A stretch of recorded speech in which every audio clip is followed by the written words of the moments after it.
हमारा जो टॉपिक चल रहा है बेटा स्पेक्ट्रोस्कोपी चल रहा है, जिसके अंदर हम पढ़ चुके हैं कि स्पेक्ट्रोस्कोपी कहते किसको हैं तथा विद्युत चुंबकीय तरंगे किसको कहते हैं तथा इनके करैक्टरिस्टिक चल रहे थे। उसमें हम पढ़ चुके हैं कि कुछ करैक्टरिस्टिक्स हम उसमें पढ़ चुके हैं। और नेक्स्ट आपका जो करैक्टरिस्टिक्स है ये ध्यान रखना है कि विद्युत जो चुंबकीय है वो प्रकाश के वेग से चलते हैं। किसके वेग से चलते हैं? प्रकाश। जो लाइट का वेग होता है वो कितना होता है? 3 × 10 की पावर 8 मीटर पर सेकंड के वेग से ये चलते हैं। तो ये लाइट के वेग से चलते हैं। दूसरा है, इनको चलने के लिए किसी माध्यम की आवश्यकता नहीं होती, तो ये क्या कर सकते हैं? निर्वात में भी गमन कर सकते हैं। जैसे हमारी आवाज के लिए क्या चाहिए? माध्यम चाहिए होता है, ठीक है। लेकिन जो विद्युत चुंबकीय तरंगे हैं या विकिरण है ये निर्वात में भी गति कर सकती है। उसके बाद क्या था, जब विद्युत एवं चुंबकीय क्षेत्र का, क्योंकि विद्युत जो चुंबकीय क्षेत्र है उसमें जो दृश्य भाग होता है, विजिबल जो रीजन होता है, किसी अपने प्रिज्म से गुजारते हैं तो ये क्या होता है? 7 रंगों के अंदर विभक्त हो जाते हैं। कितने रंगों में? 7 रंगों में स्प्लिट हो जाते हैं। इस घटना को क्या कहते हैं? या तो डिस्पर्शन, इंग्लिश के अंदर डिस्पर्शन कह सकते हैं, हिंदी में क्या कहते हैं? वर्ण विक्षेपण कहते हैं। तो ये 7 रंग हमको सबको पता है कौन सा होता है? विग्योर होता है, VIBGYOR। या हिंदी में क्या कहते हैं? बेनी आह पिनाला कहते हैं। क्या कहते हैं? बेनी आह पिनाला। ये 7 रंग हो गया आपका, बैंगनी, नीला, आसमानी, हरा, पीला, नारंगी और लाल। या ये हो सकता है वॉयलेट, फिर आपका कौन सा होगा? इंडिगो, ब्लू, ग्रे, फिर येलो, ऑरेंज और रेड। तो ये 7 कलर इसके अंदर होते हैं, ठीक है। तो ये आपने इसके अंदर ध्यान में रखना है। अब हमारा हो गया इसके अंदर विद्युत चुंबकीय स्पेक्ट्रा किसको कहते हैं? किसको? विद्युत चुंबकीय स्पेक्ट्रा या इलेक्ट्रोमैग्नेटिक स्पेक्ट्रम आपने किसको कहते हैं? देखो इसके अंदर होता है क्या बेटा, विभिन्न प्रकार के विद्युत चुंबकीय तरंग जो होती है उनको बढ़ती हुई तरंग दैर्ध्य, है ना, किसके रूप में? बढ़ती हुई तरंग दैर्ध्य या घटती हुई आवृत्ति के रूप में व्यवस्थित करेंगे तो हमें क्या मिलेगा? एक स्पेक्ट्रम मिलेगा, जिसको क्या कहते हैं? विद्युत चुंबकीय स्पेक्ट्रम कहते हैं। किसके रूप में? या तो आप बढ़ती हुई तरंग दैर्ध्य के रूप में व्यवस्थित कर दो या घटती हुई, क्योंकि आपने ध्यान रखना है जो न्यू जो होता है वो होता है 1/λ होता है। तो यानी कि तरंग दैर्ध्य के ये आवृत्ति हो गया बेटा ना, फ्रीक्वेंसी, और ये आपका हो गया वेवलेंथ। तरंग दैर्ध्य और ये दोनों एक दूसरे के क्या होते हैं? इनवर्सली प्रोपोर्शनल या व्युत्क्रमानुपाती होते हैं। ये बढ़ेगा तो ये क्या होगा? आपका कम हो जाएगा। तो इसके क्रम में इसको अगर आपने व्यवस्थित करेंगे तो एक स्पेक्ट्रम प्राप्त होगा, जिसको क्या कहते हैं? विद्युत चुंबकीय हम स्पेक्ट्रम कहते हैं, ठीक है बेटे। अब उसके बाद में आपने ये ध्यान रखना है कि इसको अपने जब अपने व्यवस्थित करते हैं, जब आप इसको व्यवस्थित करेंगे तो हमको क्या मिलेगी? अलग अलग रेज मिलती है। जैसे सबसे पहले आता है कॉस्मिक, फिर कॉस्मिक के बाद क्या आता है बेटा? इसके अंदर गामा रेज आती है, गामा के बाद एक्सरे, एक्सरे के बाद यूवी, यूवी के बाद विजिबल, फिर IR, फिर माइक्रो, फिर रेडियो वेव।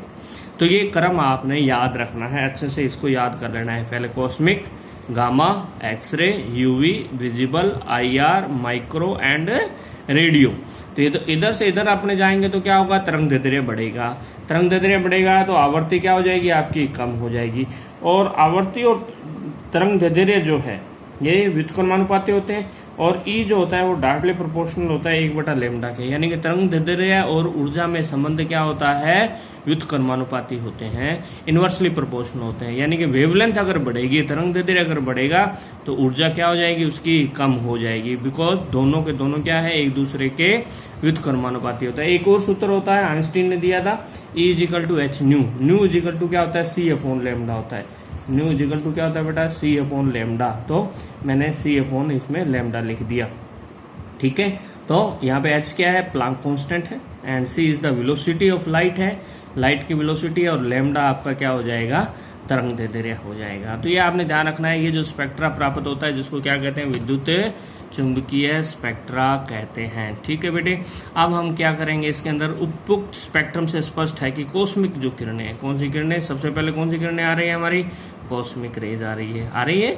ये जो आपकी कॉस्मिक किरणें हैं इसकी तरंग दैर्ध्य क्या होती है? सबसे कम होती है, क्योंकि स्टार्टिंग में तो इसकी जो है तरंग दैर्ध्य सबसे कम होती है। तो इधर से इधर जाएंगे तो ये तरंग दैर्ध्य बढ़ती जाएगी, और सबसे अधिकतम जो आपकी तरंग दैर्ध्य होती है रेडियो होता है। उसके बाद टीवी और आता है आपने याद रखना है। तो रेडियो के बाद टीवी वाली जो वेव्स होती है उसकी ओर आता है। तो इसका मतलब ये हो गया कि उपरोक्त स्पेक्ट्रम से स्पष्ट है कि कॉस्मिक तरंगों की तरंग दैर्ध्य सबसे कम है। जब इसकी तरंग दैर्ध्य यानी कि लैम्डा जो है सबसे कम है तो ऊर्जा क्या होगी, सबसे ज्यादा हो जाएगी।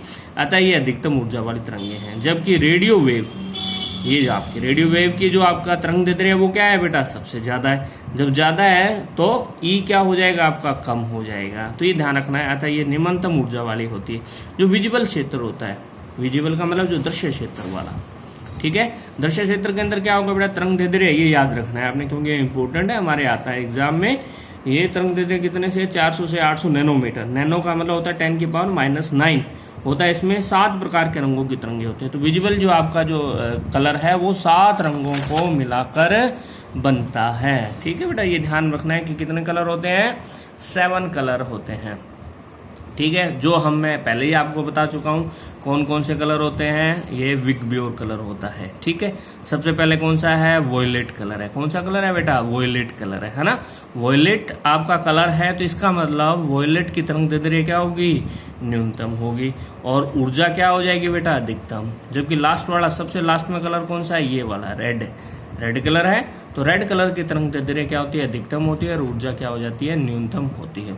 अब हम इससे संबंधित जो है विद्युत चुम्बकीय तरंगों से संबंधित क्या है बेटे, कुछ डेफिनेशन है, कुछ परिभाषाएं हैं जिसको हम अध्ययन करेंगे। तो सबसे पहले हमारा है इसमें वेवलेंथ या तरंग दैर्ध्य किसको कहते हैं। तो पहले आपने ध्यान रखना है, ये जो तरंग दैर्ध्य होता है इसको हम किसके द्वारा प्रदर्शित करते हैं, लैम्डा के द्वारा प्रदर्शित करते हैं। किसके द्वारा, लैम्डा के द्वारा। तो होता क्या है, तरंग द्वारा एक चक्कर में, एक साइकिल में तय की गई दूरी को क्या कहते हैं, तरंग दैर्ध्य कहते हैं। या हम इसको परिभाषित कर सकते हैं 2 क्रमागत सुरंगों को मतलब क्रिस्ट जो होते हैं या ग्रत ट्रफ जो होते हैं के मध्य की दूरी को क्या कहते हैं, तरंग दैर्ध्य कहते हैं। मैंने एक डायग्राम किया है, ये वाली कोई एक तरंग है, ठीक है। ये जो ऊपर वाले जो होते हैं इनको क्या कहते हैं, सुरंग कहते हैं, ठीक है। और ये जो नीचे वाले जो होते हैं इसको क्या कहते हैं, ग्रत कहते हैं, ट्रफ कहते हैं। ये क्रस्ट और ये आपका ट्रफ होते हैं। तो 2 क्रमागत का मतलब कंटिन्यूसली, ये और ये, इन दोनों के बीच की दूरी ले लीजिए, ठीक है, जिसको हम क्या कहेंगे, तरंग दैर्ध्य कहते हैं। या तो इन 2 के बीच की दूरी या इन दोनों के बीच की दूरी को अपने क्या कहते हैं, तरंग दैर्ध्य कहते हैं। या आपने कह सकते हैं कि एक साइकिल पूर्ण करने में, ठीक है, कितनी डिस्टेंस उसने तय की है। जैसे ये एक साइकिल पूरा हो गया, 1 साइकिल कंप्लीट हुआ, तो कितनी डिस्टेंस उसने कंप्लीट की है उसको आप क्या कहते हो, वेवलेंथ कहते हैं। वास्तव में अगर अपने यहाँ से देखें तो एक साइकिल ही है बेटा इसके अंदर। यहाँ से ये स्टार्ट हुआ और यहाँ तक आपका आया, तो इसका मतलब ये क्या कर रहा है, एक साइकिल कंप्लीट कर रहा है। ये एक साइकिल है, ये और ये क्या हो गया, एक साइकिल हो गया, ठीक है। तो उसको कंप्लीट करने में कितना आपकी डिस्टेंस होती है उसको आप क्या कहते हो, तरंग दैर्ध्य कहते हैं। अब इसके तरंग दैर्ध्य के जो है बहुत सारे मात्रक हो सकते हैं। कौन सा हो सकता है, एंगस्ट्रॉम हो सकता है, और क्या हो सकता है, माइक्रोन, म्यू से प्रदर्शित करते हैं। और क्या हो सकता है, नैनोमीटर हो सकता है जिसको एनएम से लिखते हैं, पिकोमीटर हो सकता है जिसको पीएम से लिखते हैं, और मिली माइक्रोन एमयू के द्वारा प्रदर्शित किए जाते हैं। ये तो ये सारे के सारे क्या हो गए, इसके मात्रक हो गए। अब ये आपने याद रखना है कि 1 एंगस्ट्रॉम इजिकल टू कितना होता है, 10⁻⁻10 मीटर होता है। तो मीटर को सेंटीमीटर में बदलने के लिए क्या करते हैं हम, 100 से उसको मल्टीप्लाई या गुणा करते हैं। तो क्या हो जाएगा, 10⁻⁸ सेंटीमीटर। म्यू का मतलब हो गया है आपका माइक्रोन। माइक्रोन का मतलब होता है 10⁻6 मीटर। MU मिली माइक्रोन का मतलब हो गया बेटा 10⁻6 और इसके साथ मिली और जुड़ गया। मिली का मतलब 10⁻3। तो ये 10⁻3, ये 10⁻6, तो कितना हो गया बेटा 10⁻9 मीटर हो गया। इसको आगे सेंटीमीटर में चेंज कर लेंगे। 1 नैनो का मतलब होता है 10⁻9। फिर आपका 1 पिकोमीटर, पिको हो गया 10⁻12 मीटर। या इसको FM द्वारा भी करते हैं, FM 1 FM फेम्टामीटर बोलते हैं इसको। तो वो हो गया बेटा 10⁻15 मीटर या 10⁻13 सेंटीमीटर, ठीक है। तो इसके द्वारा हम क्या कर सकते हैं, इसको प्रदर्शित कर सकते हैं। अब उसके बाद है हमारा टॉपिक है बेटा कौन सा, आवर्ती के बीच में, या जिसको फ्रीक्वेंसी या म्यू के द्वारा इसको प्रदर्शित करते हैं। इसके द्वारा म्यू के द्वारा तो होता क्या है, किसी बिंदु से होकर प्रति सेकंड गुजरने वाले तरंगों की संख्या को क्या कहते हैं, आवर्ती कहते हैं। यानी कि total number of waves pass through a point in A 1 second, 1 second में किसी भी पॉइंट से कितनी तरंगें गुजरती है उसको अपने क्या कहते हैं, आवर्ती या फ्रीक्वेंसी, या इसको किसके द्वारा, न्यू के द्वारा प्रदर्शित करते हैं। इसका मात्रा क्या होगा, साइकिल पर सेकेंड या दोलन प्रति सेकेंड, या इसको अपने हर्ट्ज के द्वारा भी, इसके द्वारा भी हम क्या कर सकते हैं, इसको प्रदर्शित कर सकते हैं। और 1 हर्ट्ज इजिकल टू होता है 1 साइकिल पर सेकेंड होता है। 1 किलो, किलो का मतलब क्या होगा, 1000 हो गया ना बेटा। फिर एक मेगा हर्ट्ज भी होता है 1 MHz, मेगा, मेगा का मतलब होता है 10 की पावर 6, ठीक है, हर्ट्ज आपका हो गया। एक ये रिलेशन आपने यहाँ रखना है, nu is equal to C upon lambda होता है, अर्थात आवर्ती और तरंग दैर्ध्य एक दूसरे के व्युत्क्रमानुपाती होते हैं, इनवर्सली प्रोपोर्शनल होते हैं। C क्या है यहाँ पर, वेलोसिटी ऑफ लाइट है।